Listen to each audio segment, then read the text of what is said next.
The Stranger by Norman Whitney. Chapter 1. A Stranger in Woodend.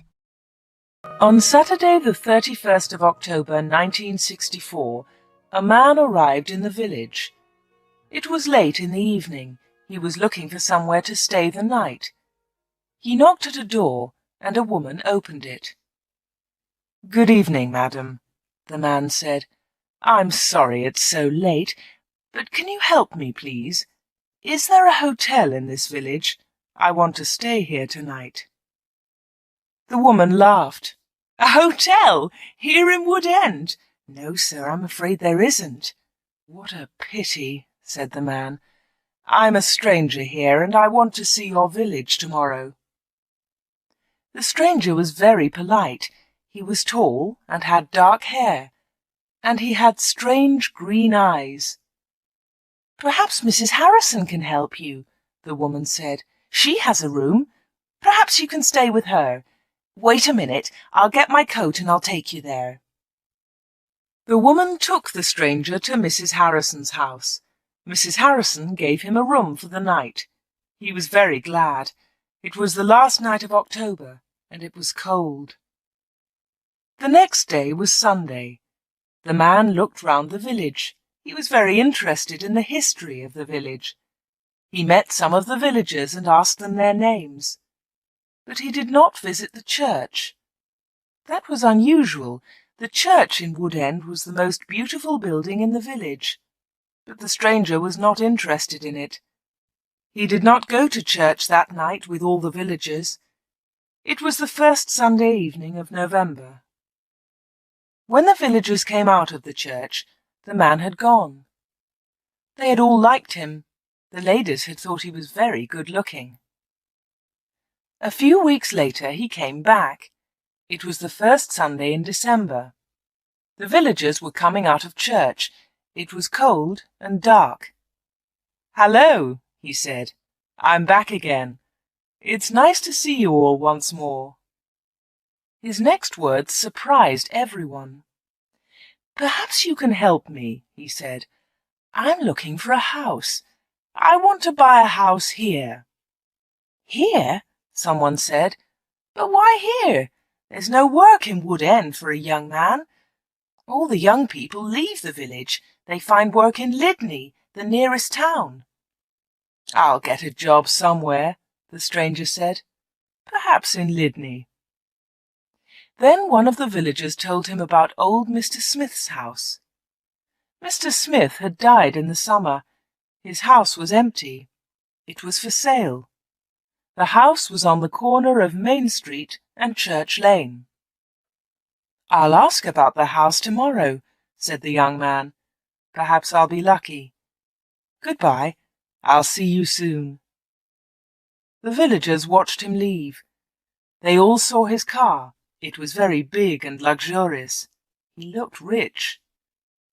A few days later, Mr. Smith's house was sold, and in the middle of December the young stranger arrived.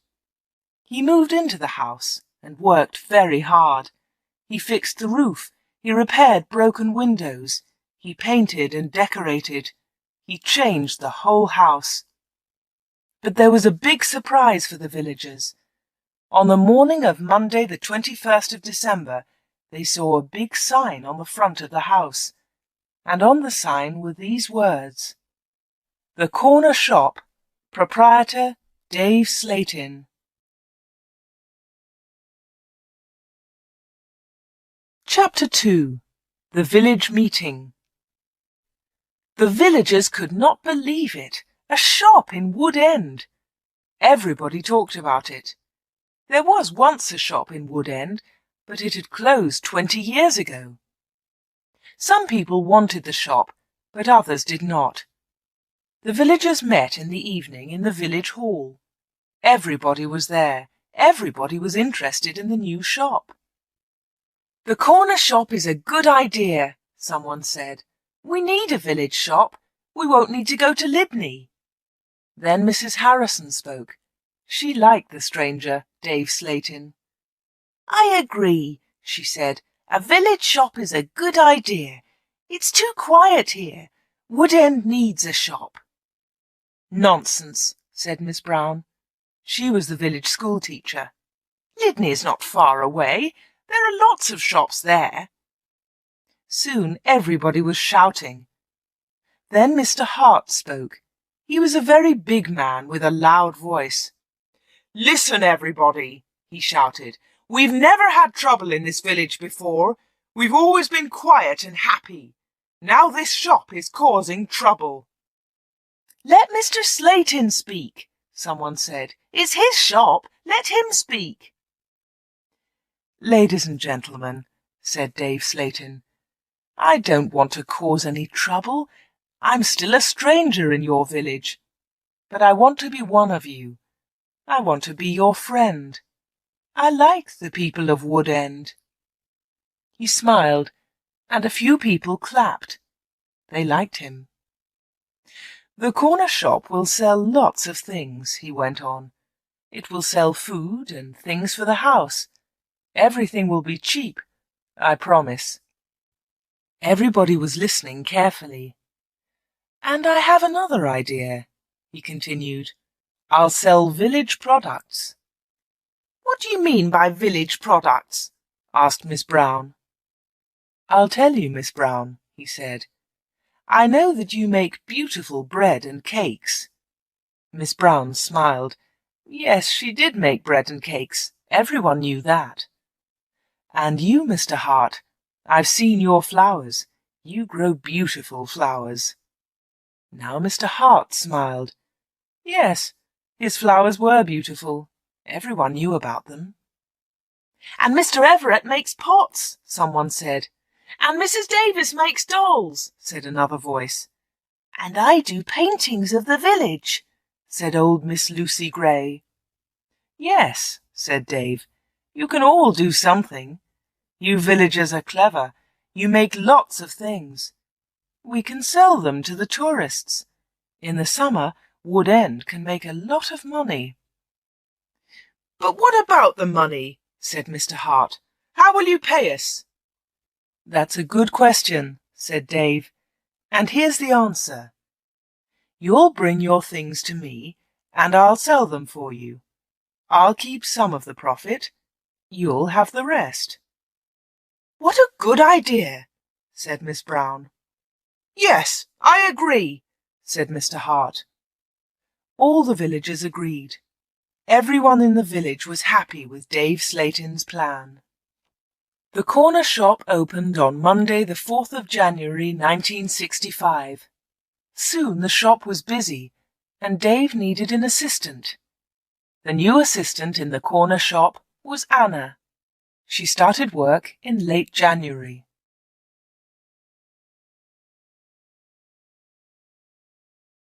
Chapter 3. The Corner Shop. Dave Slayton kept his promises. Things at the shop were good and cheap. How does he do it? Asked Mrs. Harrison. It's winter, but he's selling lots of fruit and vegetables, and they're cheap. I never go to Lydney now. The other villagers agreed. The corner shop was a success, and Dave seemed happy. He paid Anna good wages. Sometimes her friend Peter helped at the shop, and Dave gave him money too. Dave advertised in newspapers, and the village products sold well. People from Lydney came to the corner shop.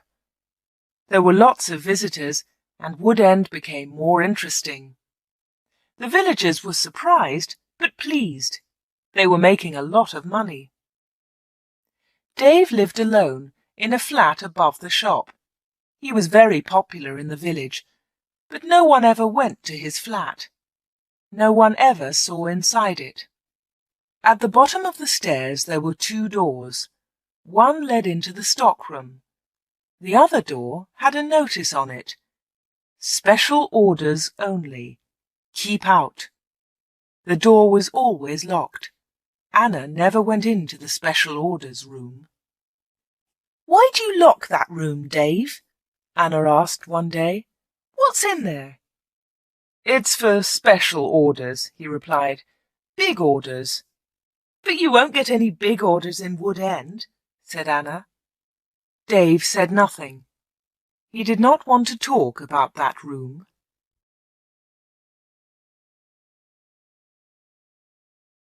Chapter 4. A Beautiful Customer. For 3 months, everything was normal.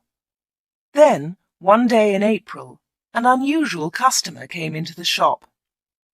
The new customer was a very beautiful woman. She was wearing expensive clothes and arrived in a large car. "Is this the corner shop?" the woman asked. She looked round and seemed a little surprised. "Yes," replied Anna. "This is the corner shop. It's the only shop in the village." "I'm looking for Mr. Slayton, the owner of the shop," said the woman. "I think he's upstairs," said Anna. "I'll go and get him. Does he know your name?" "Yes, I think so," was the reply. "Tell him—" The woman stopped. "Tell him Miss Gordon is here. Miss Greta Gordon." Anna was amazed. "Are you Greta Gordon, the film star?" "Yes, that's right." The woman smiled, but she was nervous. "Wait a minute," said Anna. "I'll tell Mr. Slayton that you're here." Anna ran to the bottom of the stairs and called, "Dave! Dave! There's someone to see you." "Who is it?" asked Dave from upstairs. "Miss Greta Gordon!" shouted Anna. "It's Greta Gordon, the film star." "I'm coming," he said, and he came down immediately. "I'm pleased to meet you, Miss Gordon," he said. "Good morning," said Greta Gordon. She and Dave shook hands. She had beautiful hands, and she was wearing beautiful diamond rings. Anna had never seen so many diamonds before. Miss Gordon looked round. "Is this where you work, Mr. Slayton?" she asked. Once again she seemed nervous. "Yes," said Dave. "It's a small place, but it's big enough for me. Please follow me, Miss Gordon." Anna was surprised. Dave and Greta Gordon did not know each other. He did not call her Greta, and she did not call him Dave. He seemed to be in a hurry, and she seemed to be frightened. Anna watched them. Dave and Greta Gordon went to the back of the shop and into the special orders room. Greta Gordon was a special order customer. Anna thought that was very strange. She wanted to tell someone about Greta Gordon. Anna loved films. She wanted to tell Peter about the film star, but she had to stay in the shop. 10 minutes later, Greta Gordon came out of the special orders room. Dave went straight upstairs, and Greta Gordon came to the front of the shop. The film star looked terrible. She was pale. She was crying. Her eyes were red with tears. "What's wrong?" asked Anna. "Can I help you, Miss Gordon?" "No, thanks. I'm all right," said Greta Gordon. "Do you want to sit down?" said Anna. She got a chair, and the film star sat down. "Shall I get the doctor?" said Anna. "No, no," said Greta. "Please tell no one about my visit here. Please tell no one." Anna was disappointed. She wanted to tell everyone about Greta Gordon. She wanted to tell everyone about her famous customer. "I want to give you something," said Greta Gordon. "Here's a photograph of me. I'll sign it." She signed the photograph and gave it to Anna. "Please keep this," said Greta, "and please keep our secret. Please don't tell anyone." "All right," said Anna. "I promise." The film star kissed Anna. She held Anna's hands. What a beautiful woman, thought Anna, and what beautiful hands. Then Anna noticed something. The diamond rings were gone.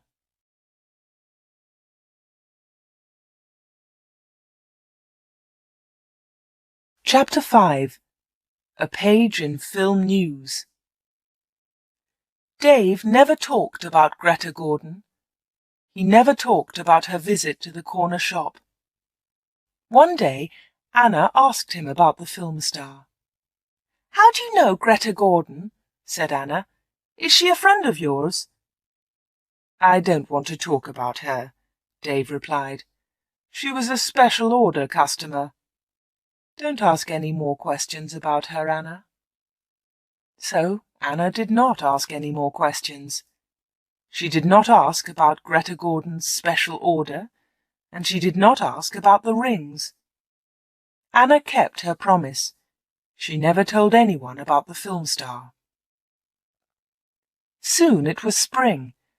Anna and Dave were busy.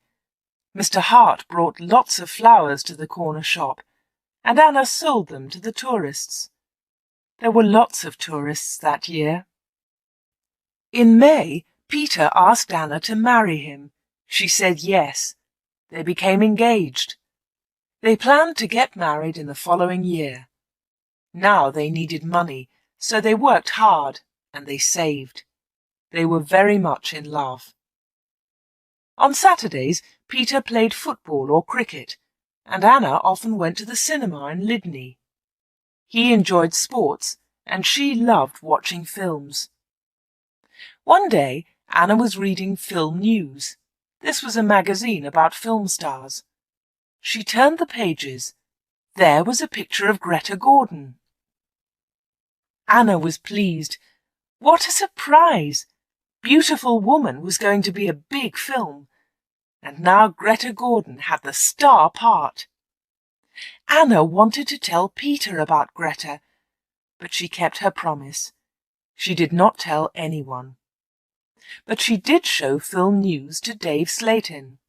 "Look, Dave," she said, "here's a story about Greta Gordon. Isn't it great? She's got the big part in Beautiful Woman." Dave looked at the magazine. "Greta Gordon will star in Beautiful Woman." The star of Beautiful Woman was Joanna Lee, but Miss Lee has broken her arm. "I don't know what happened," said Miss Lee. "I was in my bedroom. I slipped and fell." Greta Gordon will now be the star of Beautiful Woman. "I'm so lucky," Greta told us yesterday. "I've always wanted the part. I can't believe it."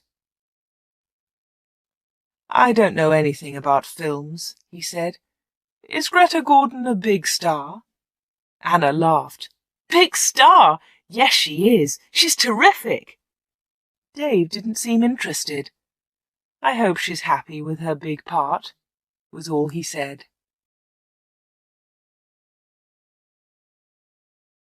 Chapter 6.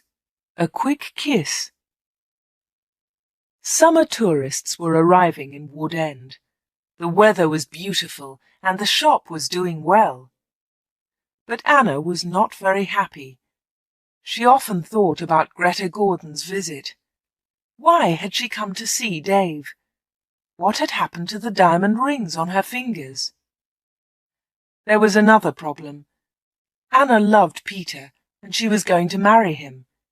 But she liked Dave too. Dave was older, but she liked him. All the women liked him. But Anna was very close to him all day. In the daytime, Anna was with Dave. In the evening, she was with Peter.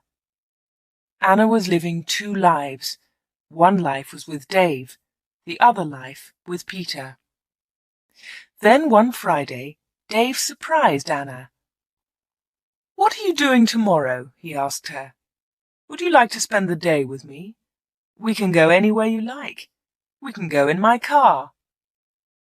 "I'm sorry, Dave," said Anna, "but Peter wouldn't like it." "Don't be silly," said Dave. "We won't go far. I'll close the shop at lunchtime, and we can go to Lydney." Anna wanted to go with Dave, but she was worried about Peter. "Don't worry about Peter," said Dave. "He's always busy on Saturday." Anna thought for a moment. "All right," she said. "You take me to the best cinema and to the best restaurant. Then I'll come with you." "Of course," laughed Dave. Anything you want, Anna. So the next afternoon, Dave and Anna went together to Lydney. They had a good time. Dave bought Anna a new, expensive dress. Then they went to a cinema and afterwards to a restaurant. Peter played cricket that Saturday. He never knew about Anna's day with Dave. He was playing in another village and returned to Woodend very late. Dave and Anna were also very late. Dave stopped his car near the corner shop. The night was warm. "Thanks, Dave," said Anna. "It was a lovely day." "I enjoyed it too," said Dave. He put his arm round her shoulders and kissed her. It was a quick kiss, but for Anna it was wonderful. Chapter 7. Another Special Order. The summer passed. The corner shop was always busy. Sometimes Dave opened the shop on Sundays too. Anna earned a lot of money. Everyone thought that she was happy. But life was difficult for her. She liked Dave. He was her boss, and he was older than her. But Peter was her fiancé, and he was about the same age. Dave was quite rich, but Peter had no money. Dave bought Anna clothes, and he took her out. Peter did not buy her clothes and never took her anywhere. He was more interested in football. Anna did not like football. Now it was September. Peter played football every Saturday. One Saturday there was a big football match on television. Mr. Hart had the biggest television in the village, and he invited some people to his house. He invited Peter and Anna. On Friday, the day before the match, Anna was working in the shop all day. At 5 o'clock, she locked the shop door. 2 minutes later, the bell rang, and Anna went to the door. There was a young man outside. He was carrying a small case. "Hello," she said. "Can I help you?" "I hope so," said the young man. "I want to see Mr. Slayton." "I'm afraid that the shop is closed now," said Anna. "We're open tomorrow morning." "But I've got an appointment," said the young man. Then Dave spoke behind Anna. She hadn't seen him. "Yes, I've been waiting for you," said Dave. "You're late." "I'm very sorry, Mr. Slayton," said the young man. Never mind, said Dave rudely. His rudeness surprised Anna. The young man seemed afraid. "But can you see me now?" he asked. "Yes," said Dave. "Come in." Dave turned to Anna. "Anna, it's after 5 o'clock. You can go home now." "I won't be long," said Anna. Dave was angry. "Hurry up and go home," he said. But Anna wanted to stay. She wanted to know about the young man. The young man followed Dave to the back of the shop and into the special orders room. Another special order, another special customer. Anna waited. But soon it was 5:30. Anna put her coat on and left the shop. She closed the door very loudly. Then she went round the corner and waited. Soon there was a noise. The young man was leaving the shop. Anna could not see him, but she could hear him. He was speaking to Dave. "Are you sure?" said the young man. "What do you mean?" asked Dave. "Is this the only way?" said the young man. "Yes, it is," said Dave. "Don't worry, everything will be all right. Goodbye." Anna heard the shop door close. She came round the corner and saw the young man. He was walking quickly to his car. Anna noticed immediately that he was not carrying his case. She followed him. "Excuse me," she said, "you've forgotten something. You've left something behind." The young man turned round. Anna stopped. Suddenly she was frightened. The young man's face was white. It was white with fear. "Please go away," said the young man. "Leave me alone. I want to go home. Leave me alone." He got into his car and drove off. Anna stood in the street and watched him.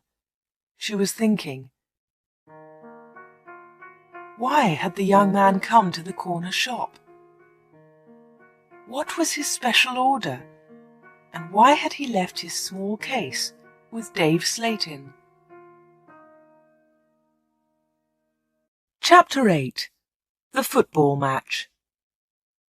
The next day was the day of the big football match.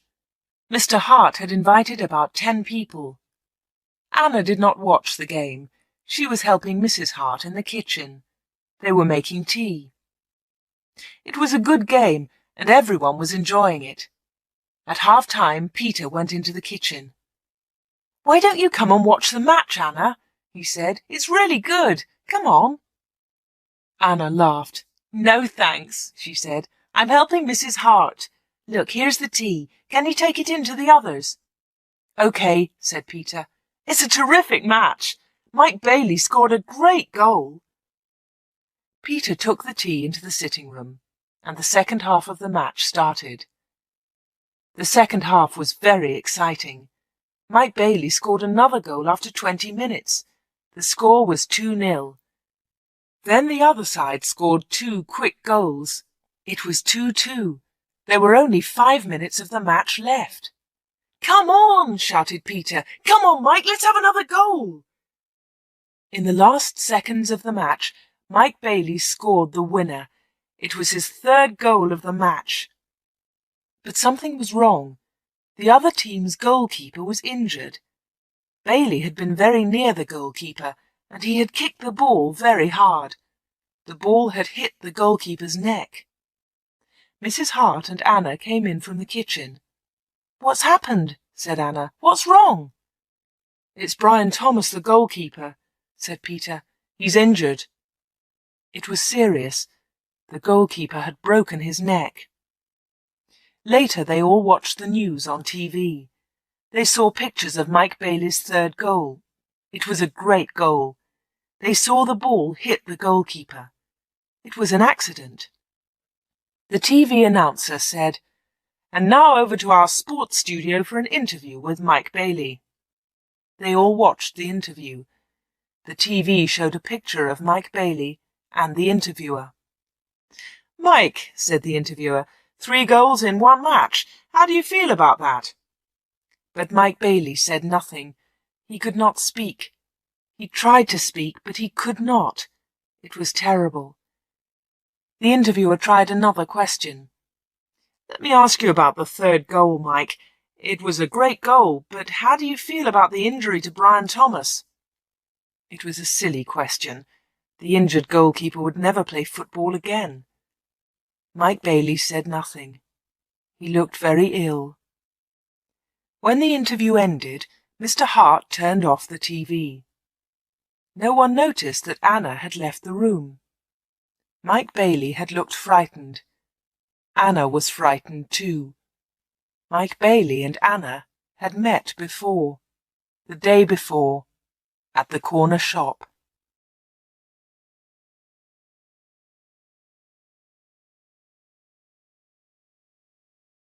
Chapter 9. A Secret Weekend. Anna did not know what to do. She was only 17, but sometimes she felt much older. She wanted to ask Dave about Mike Bailey and Greta Gordon. She wanted to know about special orders. She decided to wait. One day, Dave and Anna were alone in the shop. "How's Peter?" asked Dave. "He's fine, thanks," said Anna. Dave smiled. "Is he still playing football?" "Of course he is," said Anna. Dave laughed. "You don't see him very much, do you, Anna?" "I see him 3 or 4 times a week," said Anna. "What about weekends?" Dave asked.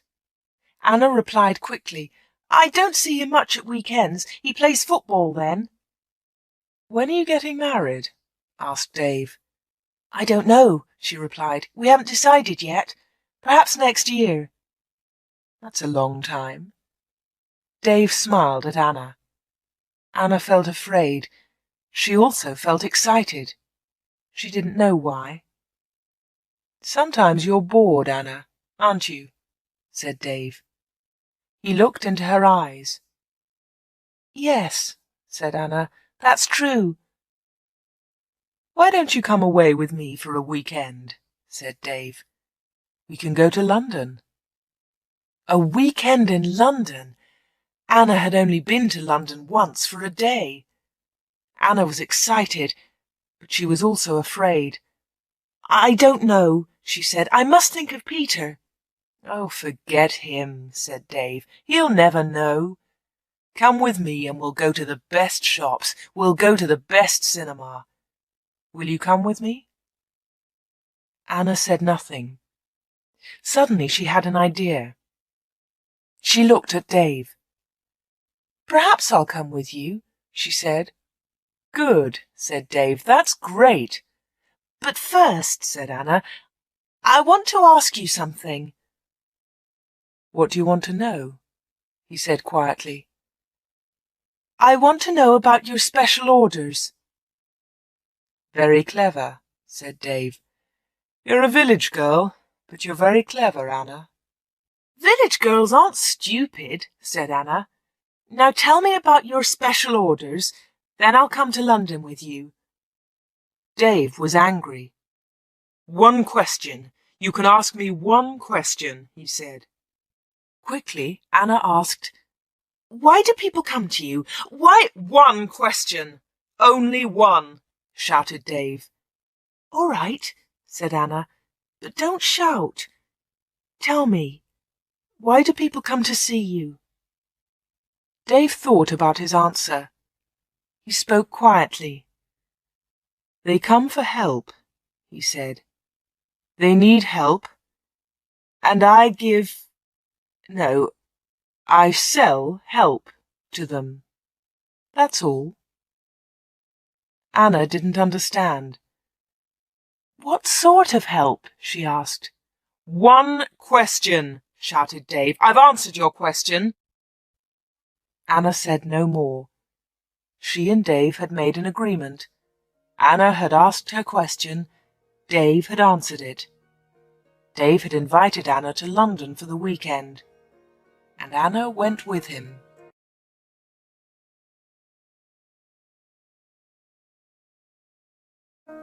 Chapter 10. A Quarrel. Anna enjoyed the weekend. They arrived in London late on Friday evening and stayed at a big hotel. On Saturday they went shopping, and in the evening they went to a cinema. On Sunday they went to a park. They came back to Woodend on Sunday evening. It was the last Sunday in September. On Monday, Anna went to the shop. It was not so busy now. Summer was over. Most of the customers were villagers. It was a cold autumn. On Monday evening, Peter came to see Anna. Hello, said Anna. Did you win on Saturday? No, said Peter. We didn't win, and I didn't play. Anna was surprised. You didn't play? Why not? What was wrong? I didn't feel very well on Saturday morning. I stayed in Woodend. I was in the village all weekend. Anna's face was red. Her voice was quiet. Are you feeling better now? She asked. No, said Peter. And you know why. Anna tried to look surprised. Me? She said. Oh, Anna, said Peter, you know what's wrong. It's you and Dave Slayton. What do you mean, me and Dave Slayton? Said Anna quickly. You went away with him on Friday evening. Someone saw you in Dave's car. Anna tried to explain. Oh, it's nothing, she said.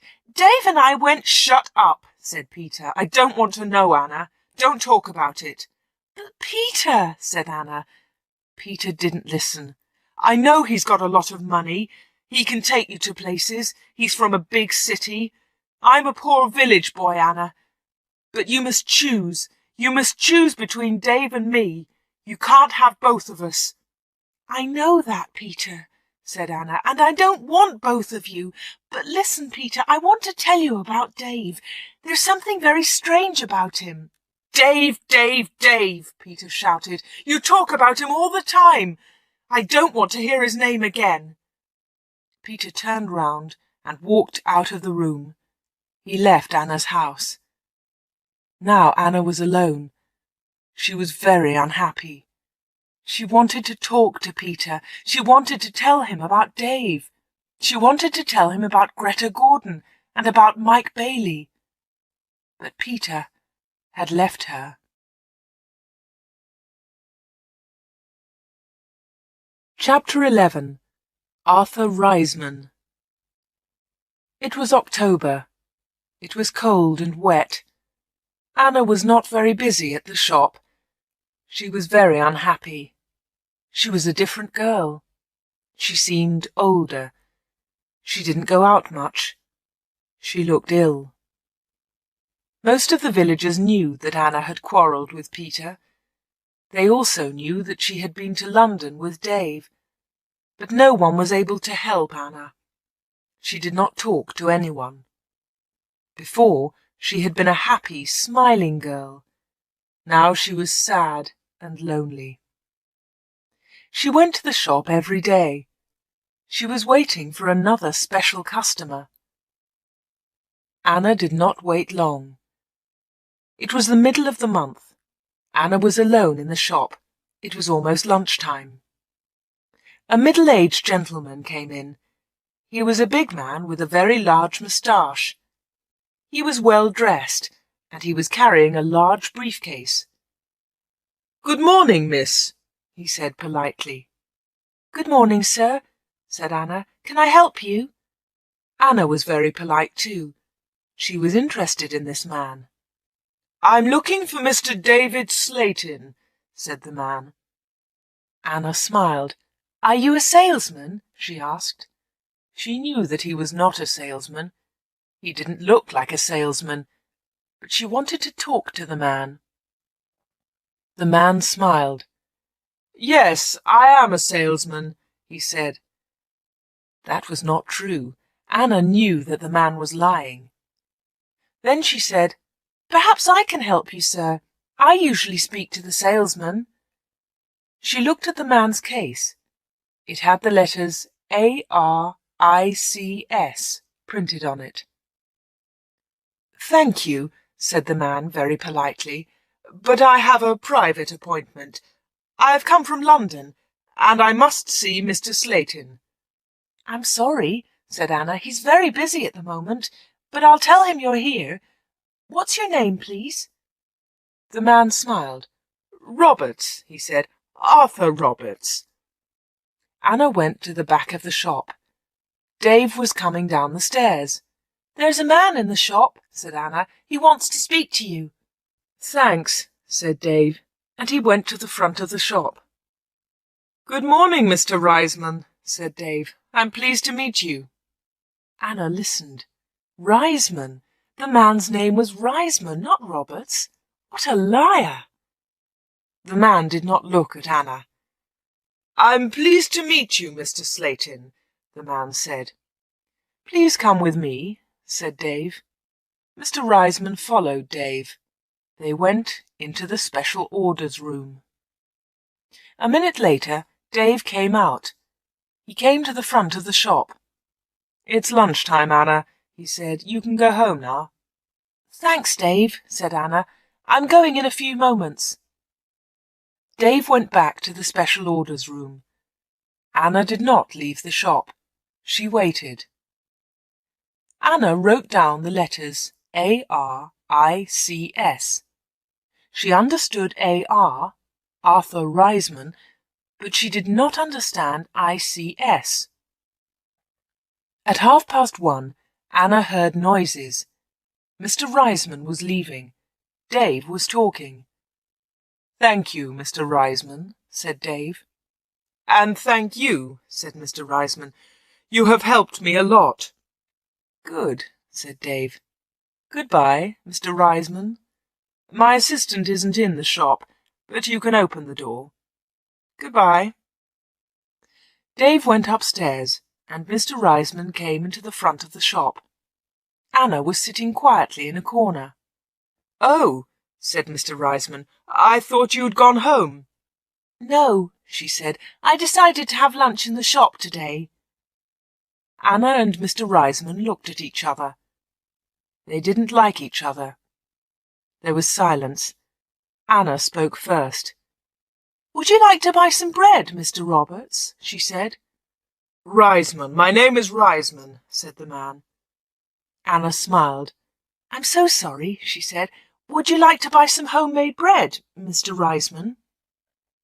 "It looks delicious," said Mr. Reisman. He was very polite again. "Yes, I'll take some, please. My wife will love it." "Here you are," said Anna. She put the bread in a bag. Then she said, "You can put it in your briefcase." "My briefcase?" said Mr. Reisman. "I haven't got a briefcase." "I think you've forgotten it," she said. "I'll go and get it for you." Anna moved towards the back of the shop. Mr. Reisman stepped in front of her. He held her wrists. He was very strong. "Listen to me," he said. "I don't want that briefcase. Leave it there." "All right," said Anna. "Please let me go. You're hurting me." Mr. Reisman let go of Anna and turned towards the door. He left the shop hurriedly. He hadn't taken his bread with him.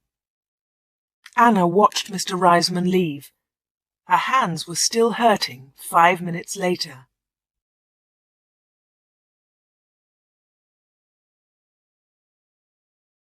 Chapter 12. Anna waits for news. Anna waited for some news about Mr. Reisman.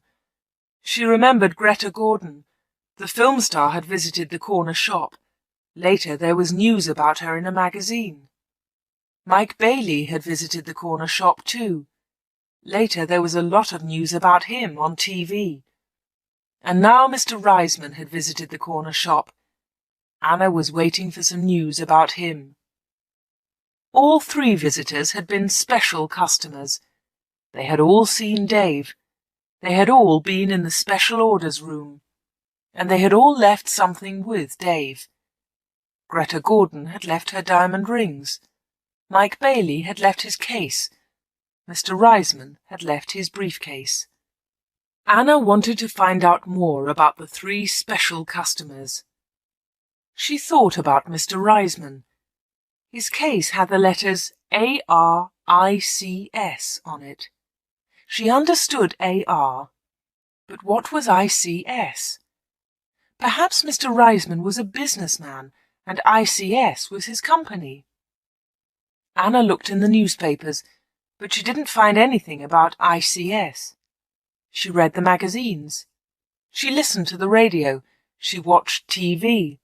But there was nothing about ICS. Anna heard nothing. She saw nothing. Then she had an idea.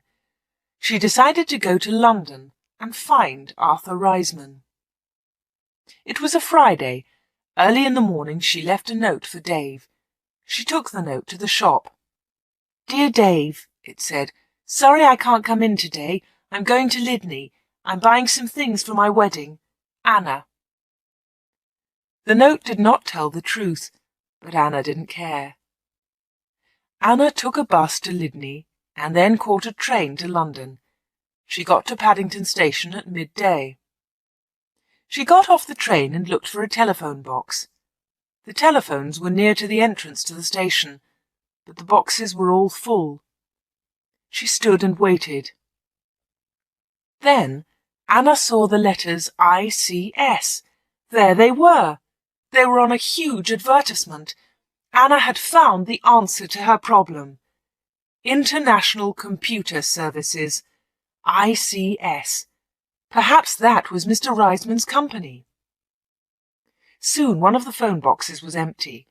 Anna rang the number, 222-8959.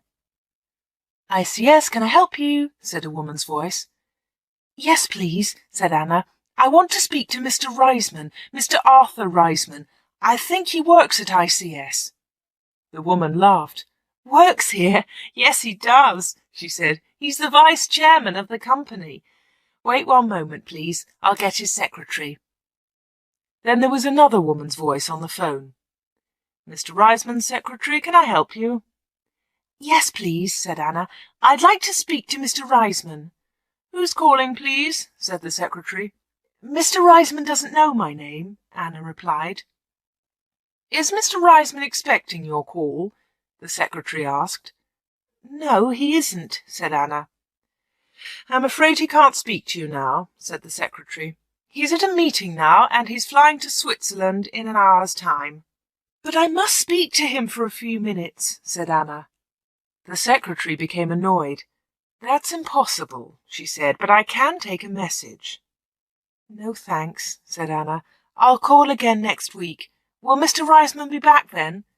Yes, he will, replied the secretary. Goodbye. And she put the phone down. Anna had found Mr. Reisman's company, but she hadn't spoken to him. Anna spent the afternoon in London. She went to see a film, then she had tea in a small cafe near Paddington Station. Her train left London at 6:30. She bought an evening newspaper and got on the train. Anna was tired, but she felt happy. After a few minutes, she looked at her newspaper. Anna was waiting for some news. There it was, on the front page. Private plane crash near London. 6 dead, all from ICS. 6 people were killed this afternoon in a plane crash at Enfield near London. The plane was flying to Switzerland. The passengers were all from International Computer Services, ICS. Among them was Mr. Alfred Gluck, the chairman of ICS. Mr. Arthur Reisman, vice chairman of ICS, told us, I'm lucky to be alive. I was at a meeting today. The meeting went on for a long time, and I didn't catch the plane. Mr. Reisman will probably be the new chairman of ICS.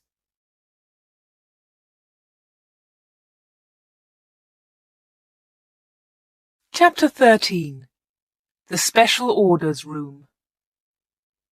Anna got home about 10 o'clock. She turned on the radio and listened to the news. The chairman of ICS was dead, and Mr. Reisman was the new chairman. Anna didn't sleep that night. She was thinking about Dave Slayton and the special orders. What were they? What was Dave Slayton doing in that room? On Saturday morning she went to the shop. Dave said nothing to her. He was angry because Anna had not worked on Friday. He didn't ask about her day off, and Anna didn't tell him about it. At 11 o'clock, Dave left the shop. He got in his car and drove off. Anna was alone. This was her chance. She went to the back of the shop and turned the handle of the locked door. But the special orders room was not locked. Dave had forgotten to lock it. Anna opened the door and went into the room. It was a small room, dark and hot. Anna turned on the light, but it was not a very strong light. She looked round the room. There was a small table, 2 old chairs, and a lot of boxes. That was all. Special orders? There were no order books, no papers, no pencils. Anna walked round the table. It was difficult because there were a lot of boxes on the floor. Anna opened one of the boxes and looked inside. She found some old magazines and newspapers. Underneath, there were some dirty old clothes. But underneath the clothes, she discovered some money. Lots of money. British money, French money, American, German. There was money from all over the world. Anna was amazed. She had never seen so much money before. She looked round again and found Mike Bailey's case. It was empty. Then she found Arthur Reisman's briefcase. That was empty too. Then Anna looked into a bigger box. Inside it were some dolls with broken arms and legs. One of the dolls was very beautiful, but it had a broken arm. Anna put it on the table. Then Anna found a book about football. Inside there were some pictures of footballers, but the pictures were all torn. Anna put the book on the table. Anna looked into the box again and found some little cars. Most of them were broken. She found a small model aeroplane. It was broken too. Anna put all these things on the table. What a strange collection! There was the money, the broken doll, the toy cars, the model aeroplane, and there was the football book with the torn pictures. Anna looked at the things on the table.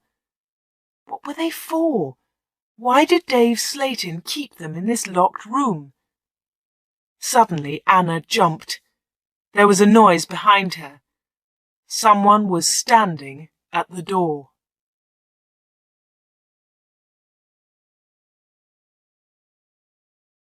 Chapter 14. The Special Customers. "What about the diamond rings?" said a voice. It was Dave Slayton. He was laughing. "I left the door open for you," he said. "I wanted you to go into this room this morning." Anna was frightened, but she tried not to show her fear. "You haven't found the diamonds," Dave said again. Anna remembered Greta Gordon's diamond rings. Were they in this room too? "Here," said Dave. He came into the room and picked up an old box. He took out the rings and threw them on the table. "They aren't yours," said Anna. "They belong to Greta Gordon." "They belong to me," laughed Dave. "She gave them to me." "But why?" asked Anna. "Why? Why did Greta Gordon give you those diamonds? And all this money? Who gave you the money?" "My special customers," said Dave. "My special customers gave me the money. It's mine now." "Mike Bailey and Mr. Reisman gave you all this money?"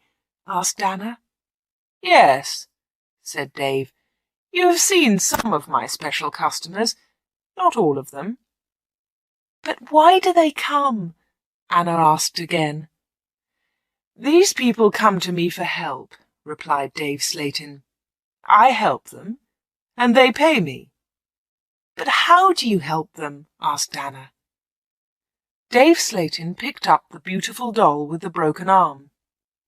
"Do you remember Joanna Lee?" he asked Anna. Anna thought for a moment.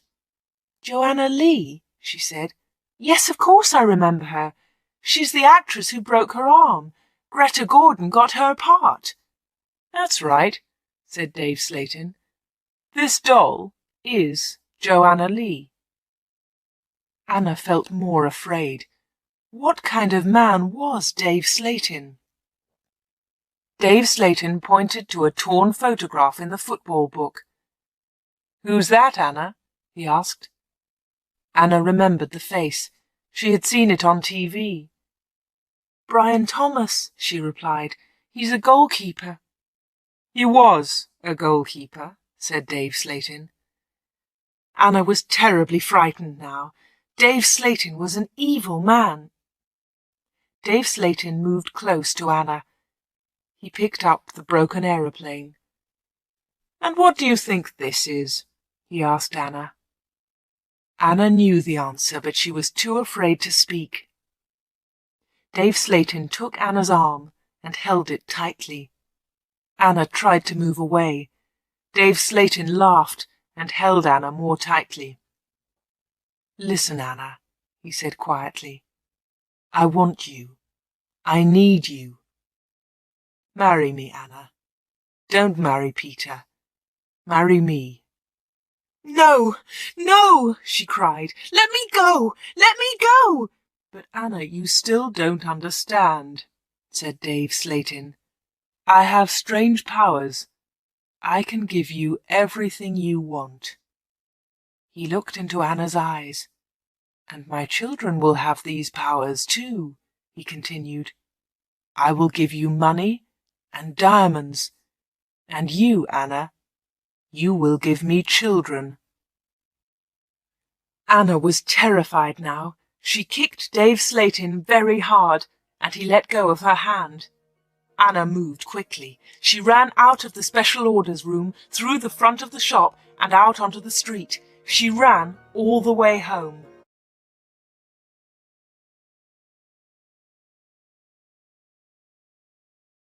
Chapter 15. The 31st of October. When Anna got home, she felt terrible and went to bed. In the evening, Peter came to see her, but Anna was ill in bed. "I'll come and see Anna tomorrow," Peter told Anna's mother. Again, Anna did not sleep all night. The next day, Sunday the 31st of October, was a terrible day for Wood End. Anna stayed in bed. She had a fever, and her mother phoned the doctor. The doctor came immediately. "Anna's very ill," said the doctor to Anna's mother. "I'm worried. I don't know what's wrong with her. I'll come back again tonight." That afternoon, Peter came to Anna's house. He tried to speak to Anna, but she was too ill. He sat quietly beside her bed. At about 7 o'clock, Peter heard shouting in the street. He went to the window and looked outside. People were running and shouting, "Fire! Fire! Fire! There's a fire at the corner shop!" Peter ran out of Anna's house and into the street. There was a big fire on the corner. The shop was in flames. Nobody could see Dave. Then the villagers saw him. He was standing at an upstairs window. "Jump, Dave!" they shouted. "Jump! Save yourself!" But Dave did not move. He was standing at the window, and he was laughing. Some of the women in the street started screaming. Mr. Hart tried to run into the shop, but the others pulled him back. Flames were leaping up from the shop. The flames reached Dave Slayton. The villagers saw that he was still laughing. That was the last time they saw him. The flames hid him completely. No one was able to save him, and no one ever saw him again. Suddenly, there was a scream. They ran upstairs to Anna's room. Anna was dead.